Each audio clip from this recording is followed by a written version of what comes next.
بسم اللہ الرحمن الرحیم۔ ذبح کے احکام و آداب۔ جانور کا ذبح کرنا قربانی کا رکن ہے، اس لیے جانور کو صحیح طریقے سے ذبح کرنا نہایت ضروری ہے، ورنہ قربانی نہ ہوگی۔ قربان گاہ کی طرف جانور کو لے جاتے وقت نہایت نرمی کا معاملہ کرنا چاہیے۔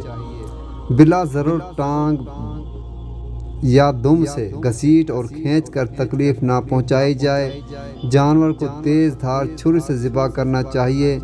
کند چھری سے ذبح کرنے سے اجتناب پرہیز کرنا چاہیے، اور اگر چھری تیز کرنے کی ضرورت ہو تو پہلے سے تیز کریں۔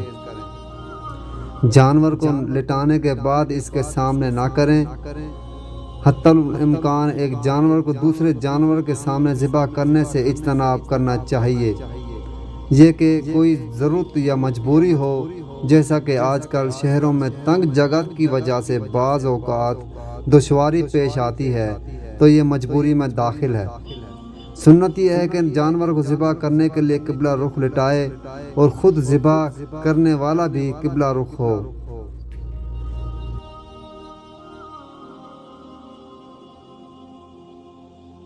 بسم اللہ الرحمن الرحیم۔ نبی کریم صلی اللہ علیہ وسلم نے ارشاد فرمایا، ان جانوروں کی قربانی سے بچا جائے۔ ایسا لنگڑا جانور جس کا لنگڑا پن بالکل واضح ہو، ایسا کانا جانور جس کا کانا پن بالکل واضح ہو، ایسا بیمار جانور جس کی بیماری ظاہر ہو، ایسا لاغر کمزور جانور جس کی ہڈیوں میں گودا بالکل نہ ہو،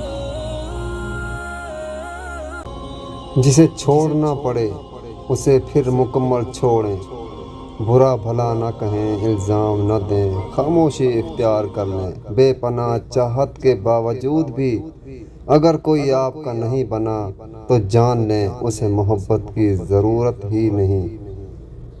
ایسے شخص کو روکنا تو دور، یہ سوال بھی مت کریں کہ وہ کیوں دور ہوا، بس آزاد کر دیں۔ کسی ناقدرے کو اپنا سایہ بھی میسر نہ ہونے دیں، یہی سب سے بڑی سزا ہے۔